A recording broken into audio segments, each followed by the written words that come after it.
A very warm good afternoon to all the students. So, in this lecture, we will discuss some important topics. कुछ हमारे important topics जो कि second chapter genetics के हैं. I may be late to upload the video, so I recently uploaded this video ताकि आप इस video को देख पाएँ और समझ पाएँ. So, chapter second of botany section genetics. So, सबसे पहला टॉपिक है genetic code. So what is genetic code basically? It's a information, ठीक है. It's a information gathered in the form of triplet code. एक ऐसा कोड, genetic code एक ऐसा code है जो कि ट्रिपलेट की फॉर्म में है और होल आपके genotype, your whole genetic material उसको कोड करता है. ठीक है. It is a sequence of DNA nucleotides. DNA के जो न्यूक्लियोटाइड्स हैं like adenine, guanine, cytosine and thymine, वो सब किस सीक्वेंस में किस तरह से अरेंज होकर एक तरह से ट्रिपलेट कोड बनाकर कौन सी प्रोटीन की सिंथेसिस करेंगे जो कि हमारी बॉडी के लिए वेरी वेरी नेसेसरी है. So it's all constitute genetic code and basically it consists of 64 codons. ठीक है. जो बहुत इंपॉर्टेंट प्रोटीन्स हैं हमारी बॉडी के लिए जो एसेंशियल्स हैं वो 20 अमीनो एसिड्स हैं. ठीक है. 20 amino acids are very much essential for the formation of the proteins and each codon, जो हर एक कोडॉन है वो एक मैसेज बनाता है ताकि हर एक कोडॉन एक मैसेज क्रिएट करता है ताकि वो पॉलीपेप्टाइड चेन को कंस्ट्रक्ट कर सके. ओके. सो जेनेटिक कोड एक ऐसा सीक्वेंस है अमीनो एसिड्स का. It's a sequence of amino acids polypeptides in polypeptide chains and the nucleotide sequence in the DNA. ठीक है. सो इट्स मेक्स जैसे जिस तरह से डीएनए में कोड अरेंज रहते हैं वैसे ही जेनेटिक कोड जो है वो अपने आप को अरेंज कर लेता है. रैंडमली अरेंज रहते हैं डीएनए में कोड्स, जिसे हमें कोड्स कहते हैं. और उसके बाद जाके जब वो आरएनए के साथ अटैच्ड होकर ट्रिपलेट की फॉर्म में आकर हर एक पर्टिकुलर प्रोटीन के लिए कोड करें, पॉलीपेप्टाइड चेन बनाएं, अमीनो एसिड्स बनाएं, तो उन्हें हम कोडॉन्स कहेंगे. सो genetic code is the set of 64 codons that constitute for the formation of the polypeptide chains for the protein formation and that proteins are necessary for our body. ठीक है. So this is genetic code and this is code and codons. सो सबसे पहले इसके triplet nature के बारे में गैरमो ने इसके बारे में थ्योरेटिकली प्रपोज्ड किया था. कुछ इस तरह से था कि पहले singlet, duplet and then triplet को कॉन्स्टिट्यूट किया गया. बट अगर हम सिंगलेट लेते हैं so there are 4 nucleotides in DNA.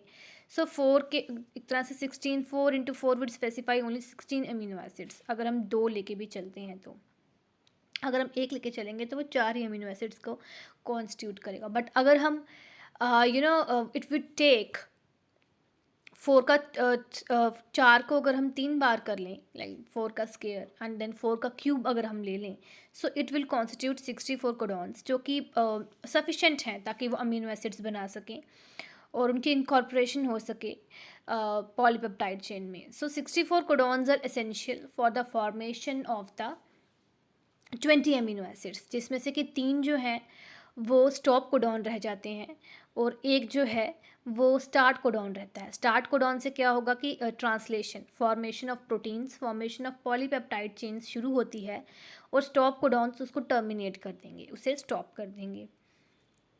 So that's Y triplet nature is essential. और ये जो आप बॉक्स देख रहे हैं ये एक्चुअली में जेनेटिक कोड है और उनकी किस तरह से अरेंजमेंट हुई हुई है. It shows like first base, second base and third base. और UCAG, U for uracil, C for cytosine, A for adenine and G for guanine. ये आपको पता ही है. जो डीएनए पे न्यूक्लियोटाइड्स होते हैं थायमिन, जब वो आरएनए पे कोडॉन बन जाते हैं तो वो चेंज हो जाते हैं यू में, uracil. This you know. So यहाँ पे इस तरह से फॉर्मेशन होगी like this U and this one U. ये आपस में तीनों मल्टीप्लाई होकर पहला यू बनाएंगे. सो इस तरह से जेनेटिक कोड की फॉर्मेशन होती है like U and UC is known as phenyl, leucine, serine, proline, tryptophan and UAA and UAG is the stop codons. ठीक है. UAE codes for the ochre, and UAG codes for the opal. UGA codes for the opal, and UGG is the tryptophan.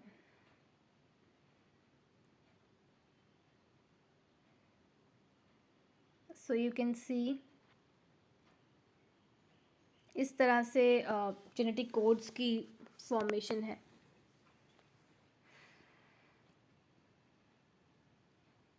And these all are the amino acids which are essential. Now we will study the characteristics of the genetic code. Genetic code के क्या क्या characteristics हैं. It is a non-overlapping code. They do not overlap कि ये codon एक sequence में रहेंगे, जैसे AUG है, it will form, next UGU will form. So कभी भी overlap नहीं करेंगे कि इसका G next के A के साथ overlap कर जाए.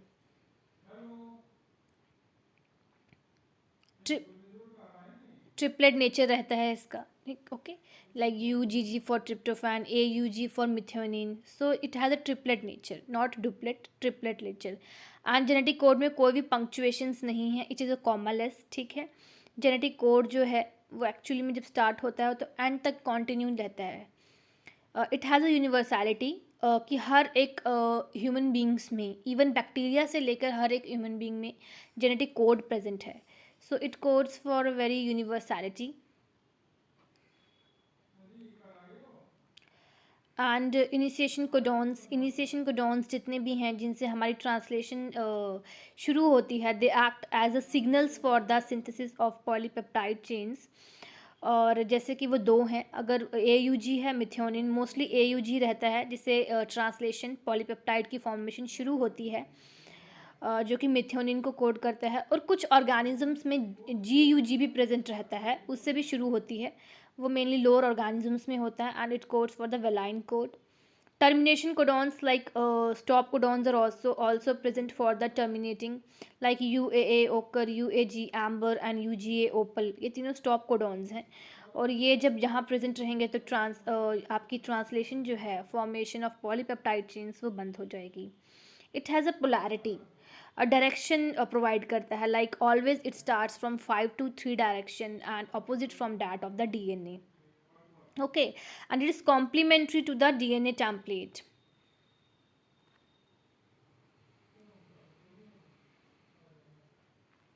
And degeneracy. सो 64 कोडॉन्स हैं, जिसमें से कि 3 जो हैं वो स्टॉप सिग्नल्स हैं, और 2 जो हैं वो पर्टिकुलर एक सिंगल अमीनो एसिड को ही करते हैं. और जैसे AUG है वो मिथ्योनिन को करेगा, और UGG जो है वो ट्रिप्टोफैन को करेगा.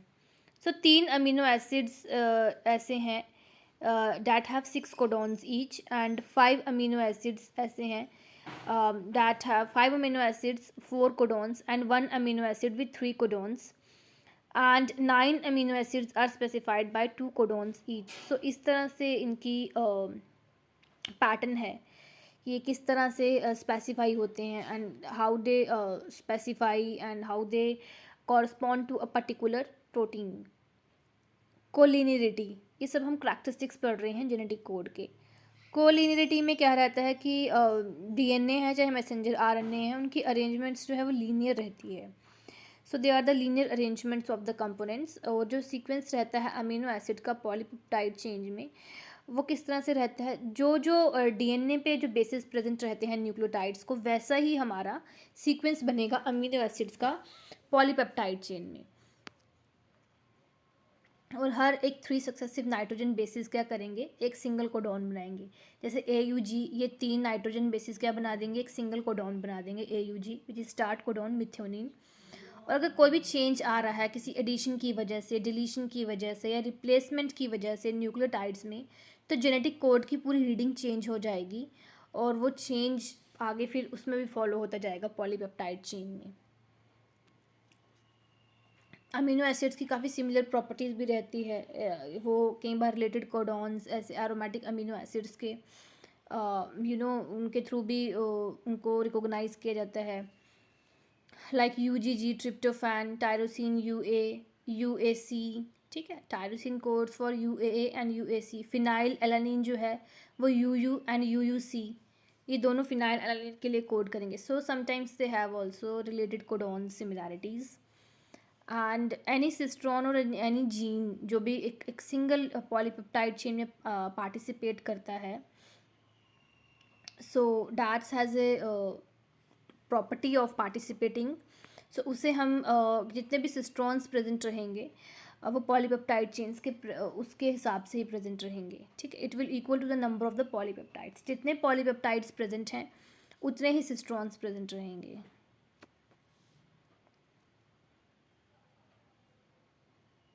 देन कुछ आरएनए के बारे में है, like RNA you know single standard polymer made up of 4 types of ribonucleotides. It is adenine, uracil, cytosine, and guanosine. It is single stranded and present in some viruses. ठीक है, तो it was the first evolve genetic material. सबसे पहला जो genetic material evolve हुआ था वो RNA ही था। So it also contains pentose sugar and but it is ribose sugar. So DNA में डीऑक्सीराइबोज थी, आरएनए में राइबोज शुगर है, with the formula that stands for C5H10 and O5, and it is also a type of nucleic acid because we have 2 types of nucleic acid like RNA and DNA. So phosphate groups are present, nitrogen bases are present, sugar molecules are present, जैसा कि हमने DNA में पढ़ा था बिल्कुल वैसा ही है। सो जो फॉस्फेट है वो 5' कार्बन से अटैच्ड है, ठीक है, राइबोज न्यूक्लियोटाइड के राइबोज शुगर के साथ, और जो कार्बन है वो 3' से अटैच्ड है नेक्स्ट न्यूक्लियोटाइड के साथ। एक फॉस्फोडाइस्टर लिंकिंग सी फॉर्मेशन सी होती है दो एडजेसेंट न्यूक्लियोटाइड्स के बीच में, और यही एक तरह की आरएनए की बैकबोन बनती है।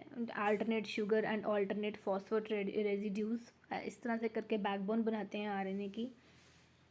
एंड देन आरएनए की फॉर्मेशन कहती होती है it forms over the template of the DNA, okay. So it is formed over the template of the DNA, and the process of formation of RNA over the template of DNA is known as transcription। ये हम पढ़ चुके हैं, जब RNA की formation होती है DNA के स्टैंड पर तो उसे हम ट्रांसक्रिप्शन कहते हैं, ठीक है। सो जितने भी नाइट्रोजन बेसिस हैं जो आरएनए में प्रेजेंट रहते हैं वो हमेशा डीएनए के स्टैंड से कॉम्प्लीमेंट्री रहते हैं। फ़र्क सिर्फ यू और टी में आता है, जो टी वाला होता है वो यू में तब्दील हो जाता है आरएनए में।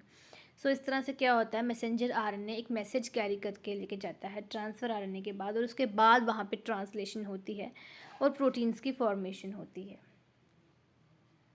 So you can see 3 types के आरएनए रहते हैं, ribosomal RNA, messenger RNA and transfer RNA. Ribosomal RNA जो है वो बेसिकली ज़्यादा कंट्रीब्यूट करता है, राइबोसोम्स में प्रेजेंट रहता है, and it contributes near about 70 to 80% to the total RNA, and it involve in the synthesis of proteins. Proteins के सिंथेसिस में ये इन्वॉल्व रहता है, और यूकैरियोट्स में ये 60s प्रेजेंट रहता है, और प्रोकैरियोट्स में ये यूकैरियोट्स में ये नियर अबाउट हाँ नियर अबाउट यूकैरियोट्स में ये नियर अबाउट 80s का रहता है, और प्रोकैरियोट्स में ये 70s का राइबोसोम में प्रेजेंट रहता है। So RNA is very much essential for the formation of the protein. That's why its concentration is also very high. Then we have messenger RNA. Messenger RNA में क्या रहता है? It carries the message from the DNA to the it carries a message from the DNA to the ribosomes, or where the protein synthesis takes place.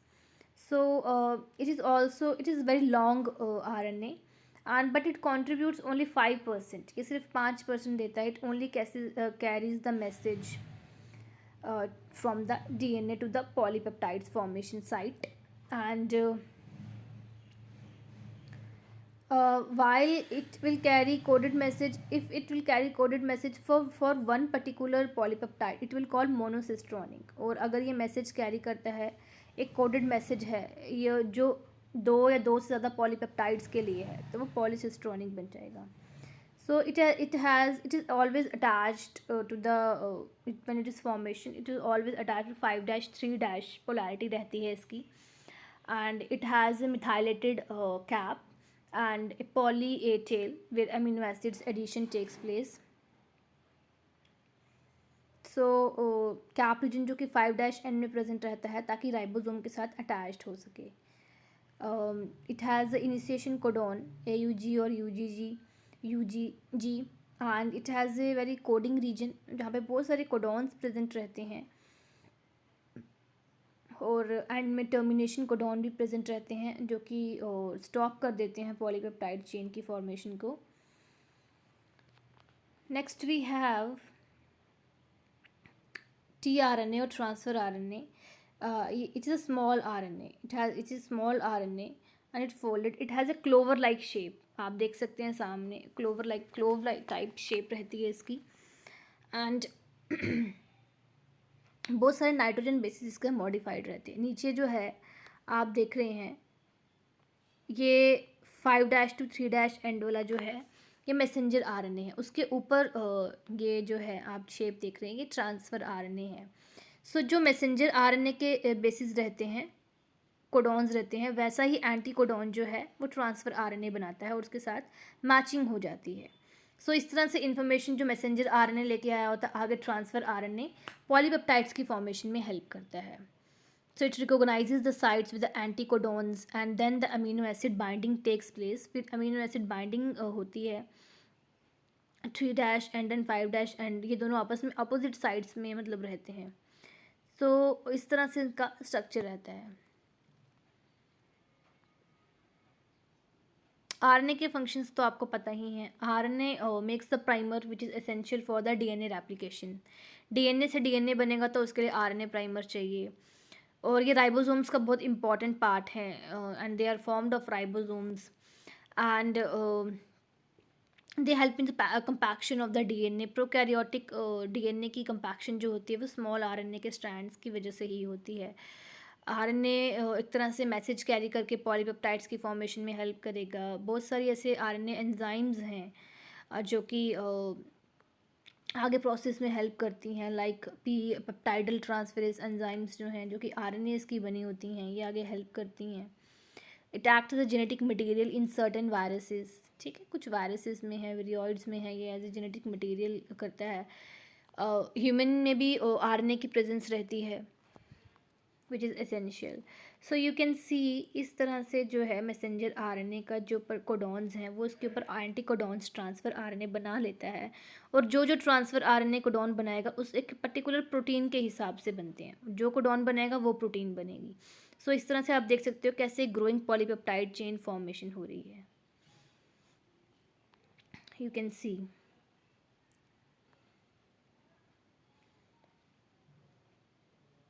ये peptidyl side है जहाँ peptide formation होती है. ये ई साइड से transfer RNA bonds देके निकल जाता है, यहाँ से अटैच्ड होता है. So this is translation.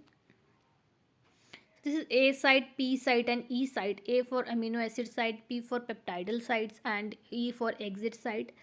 So initiator की तरह काम करेगा एंड यहाँ पे क्या रहेगा कि जैसे इनकमिंग ट्रांसफ़र RNA आ रहा है यहाँ पे, so it will there present. And जब तक बीच वाला जो पेप्टाइडल है जहाँ पेप्टाइड बन रहे हैं पहले से RNA मौजूद है, ये अपनी बॉन्ड बनाएगा. इतनी देर A वाली साइड पर वेट रहेगा कि अभी बॉन्ड्स आ रहे हैं. उसके बाद वो बनाकर निकल जाएगा ई साइड से, एग्जिट साइड से निकल जाएगा.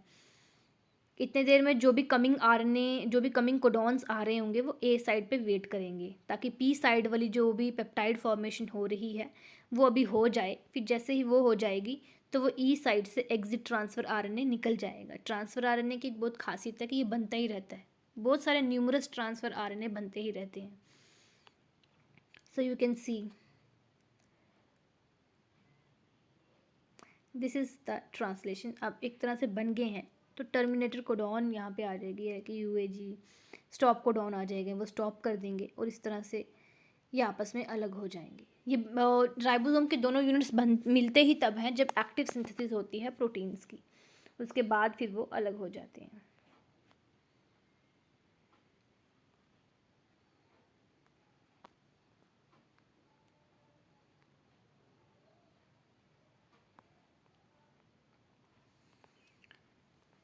सो ये कुछ इम्पॉर्टेंट टॉपिक्स थे.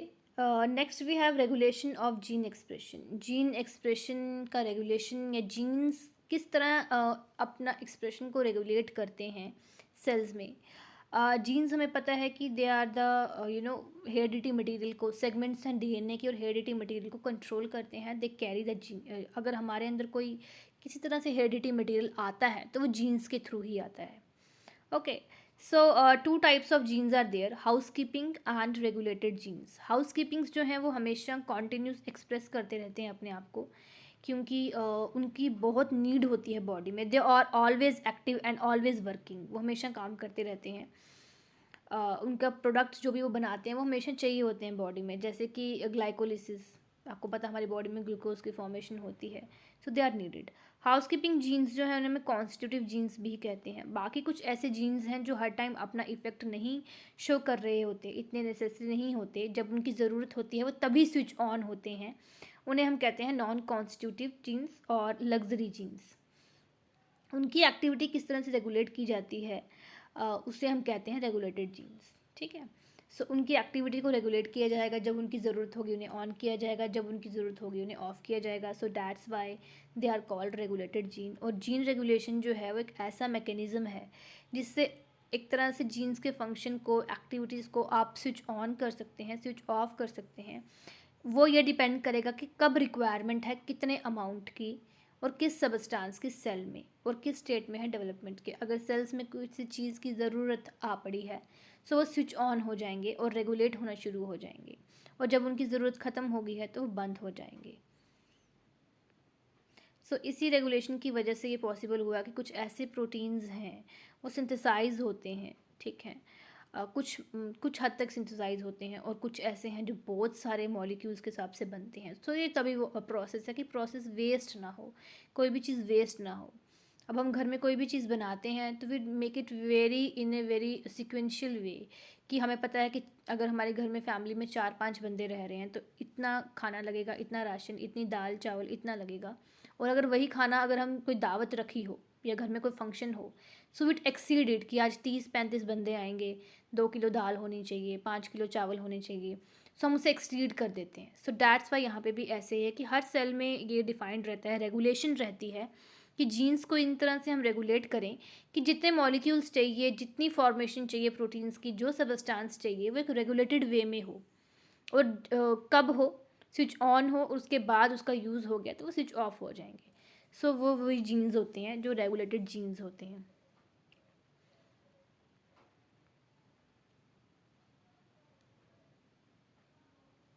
सो कुछ ऐसे तरीके भी होते हैं, लाइक जैसे कुछ ऐसे जीन्स रहते हैं जो नेगेटिव रेगुलेशन शो करते हैं, और कुछ ऐसे जीन्स होते हैं जो पॉजिटिव रेगुलेशन शो करते हैं।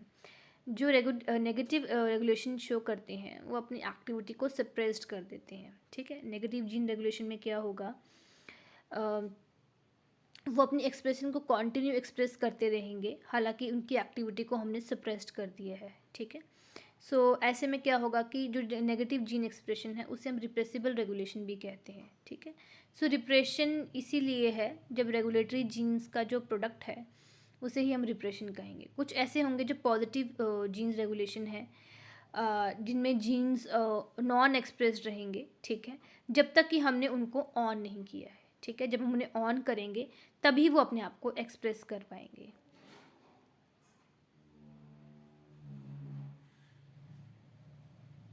सो दिस इज़ द प्रोसेस।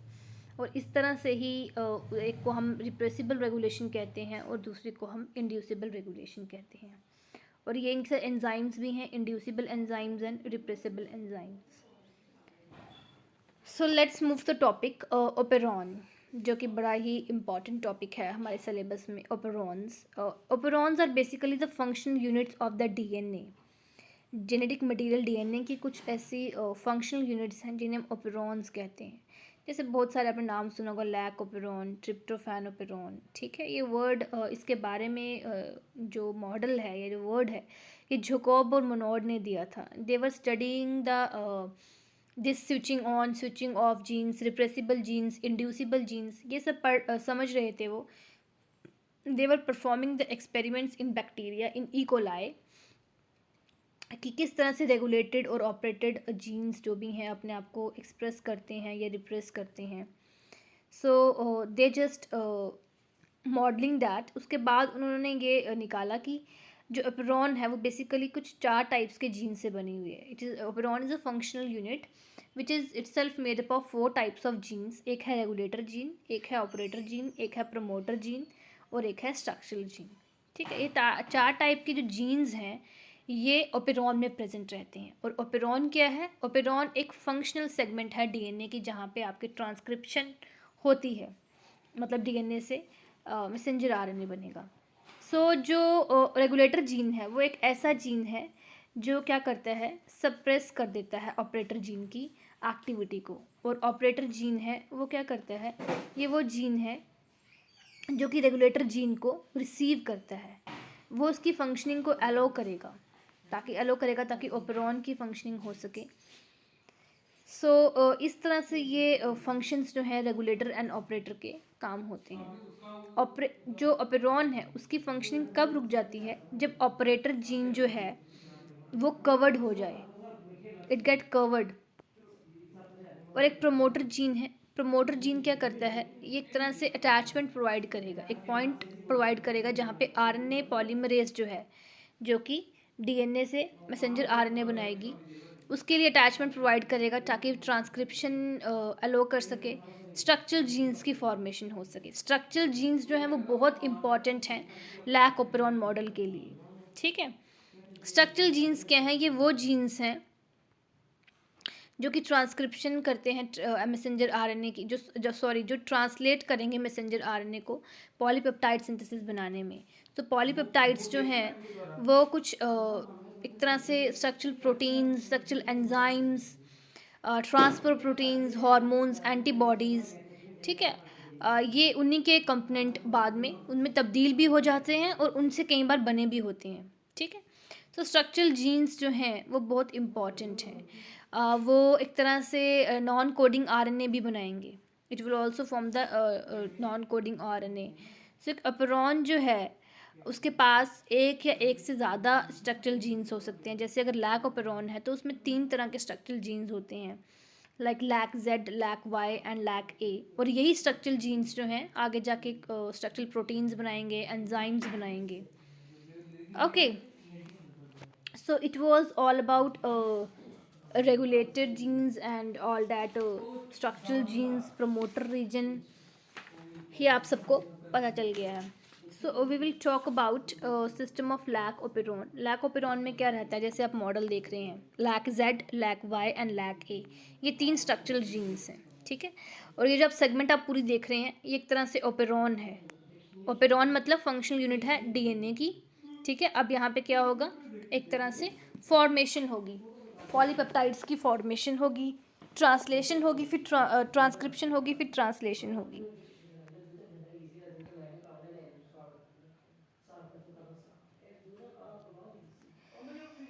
सो जितने भी स्ट्रक्चरल जीन्स हैं, लाइक लैक जेड है, ये वाला स्ट्रक्चरल जीन क्या बनाता है, बीटा गैलेक्टोसाइडेज बनाएगा। लैक वाई जो है वो परमिएज एंजाइम बनाएगा एंड लैक ए जो है वो एक तरह से trans acetyl, beta galactosidase trans acetylase enzyme बनाएगा। ठीक है, ये आपके स्ट्रक्चरल जीन्स आ गए। Now we have operator and promoter genes. ठीक है, और रेगुलेटर जीन जिसे हम आई जीन भी कहते हैं, यहाँ पे मैसेंजर आरएनए अटैच्ड होता है। उसके बाद ये रिप्रेसर है, रिप्रेसर जीन जो कि एक्टिविटी को रिप्रेस कर देगा, ख़त्म कर देगा। रिप्रेसर जब ऑपरेटर के साथ जॉइन हो जाएगा, it will repress it activity, और वो बंद कर देगा, ट्रांसक्रिप्शन जो है वो बंद हो जाएगी, इनएक्टिव स्टेट में आ जाएगा। ओके, एंड जितने भी आरएनए पॉलीमरेज हैं वो प्रमोटर जीन के साथ अटैच्ड रहेगी ताकि यहाँ से प्रोसेस शुरू हो सके। सो हम जो लैक ओपेरॉन पढ़ रहे हैं, lac stand for the lactose. ठीक है, it stand for the lactose and lactose हम ये पढ़ रहे हैं कि इकोलाई को जब उन्होंने जैकोब एंड मोनोड ने कल्चर मीडियम में जब उन्होंने इकोलाई की कंसनट्रेशन को डाला तो उनके जो ओपेरॉन मॉडल है, जो डीएनए की सेगमेंट है, उसमें किस तरह से चेंजेस आए। It's a inducible lac operon model. Inducible क्या होगा कि जब हम कोई सबस्ट्रेट प्रोवाइड कर रहे हैं, कोई चीज़ हम डाल रहे हैं, तो किस तरह से स्विच ऑन होता है प्रोसेस सारा। ठीक है,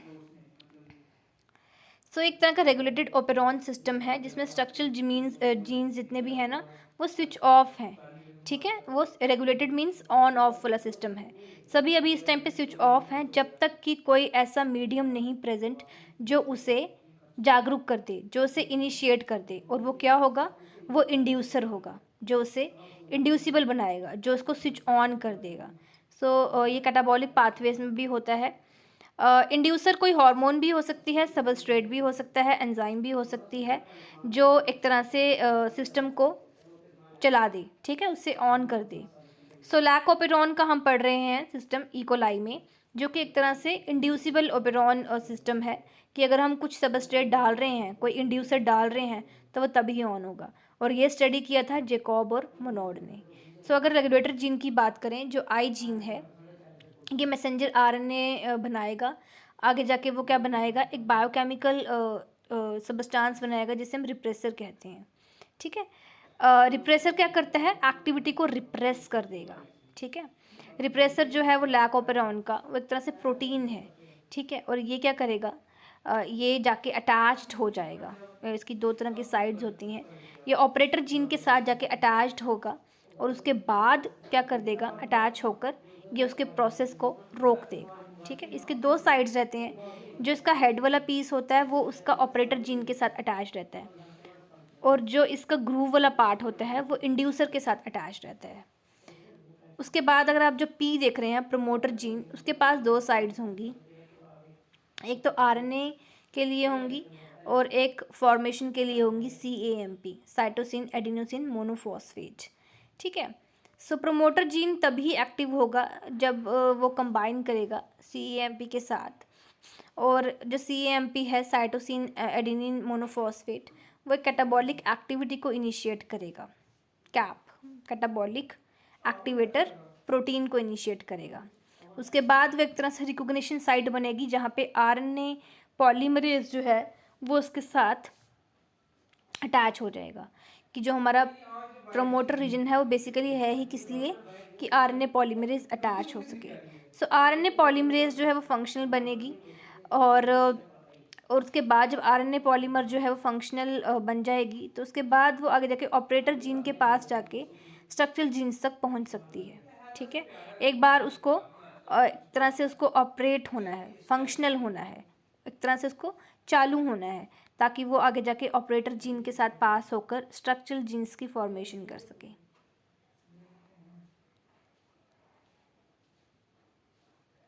सो ऑपरेटर जीन में क्या रहेगा? ये जीन जो है वो ओपेरॉन किस तरह से अपने आप को एक्सप्रेस करता है उस चीज़ को ये कंट्रोल करेगा। सो ये नॉर्मली स्विच ऑफ ही रहता है क्योंकि रिप्रेसर इसके साथ कनेक्टेड रहेगा।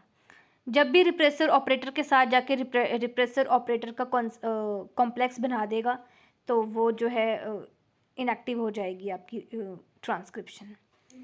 सो अगर रिप्रेसर को हटा दिया जाए, और वो कैसे होगा? जब इंड्यूसर आ जाएगा, कोई ऐसा सबस्टांस जो रिएक्शन को, जो सिस्टम को इंड्यूस कर दे, तो रिप्रेसर जो होगा वो रिप्रेस हो जाएगा।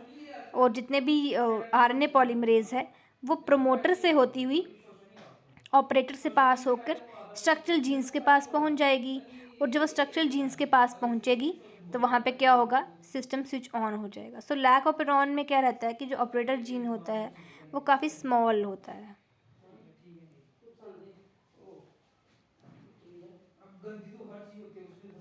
इंड्यूसर आपको पता ही है, कोई मेटाबोलाइट हो सकता है, हार्मोन हो सकती है, सबस्ट्रेट हो सकता है।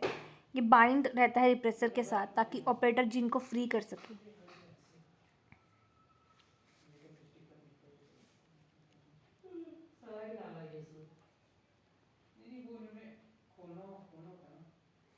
स्ट्रक्चरल जीन्स लैक ओपेरॉन अगर हम इकोलाई के लैक ओपेरॉन की बात करें तो उसके पास 3 तरह के स्ट्रक्चरल जीन्स रहेंगे, जेड, वाई एंड ए।